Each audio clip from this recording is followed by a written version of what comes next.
Our first impressions are actually very accurate. They find 76% accurate with our personality traits. In other words, people can accurately guess after a first impression how extroverted you are, how agreeable, how neurotic. Actually, neurotic is the hardest one to guess. We can hide that really well. Openness and conscientiousness. We're pretty good at guessing that. Like I can guess that based on just the first few seconds of interaction, which means they're lasting. So if you've made a bad first impression, it's hard to recover. I hate to be the bearer of bad news. We can work on it.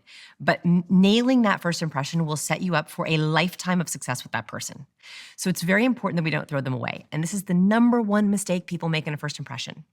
They do it like this. Oh, hi, nice to meet you. Looking down at their phone or their iPad or their computer or their notepad or their book. When we are looking down, it looks very much like the universal defeat posture. Universal defeat is when we tuck our chin to our chest. We usually have our very little space between our shoulders and our earlobes. We have our arms close to our sides. Don't you feel kind of horrible?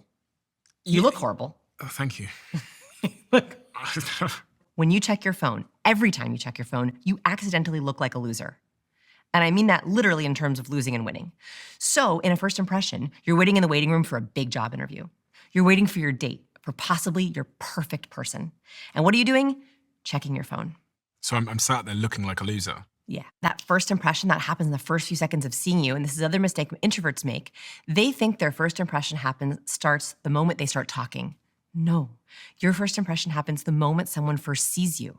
That's when they walk into a room, open the door, walk into a restaurant, or look at your profile picture.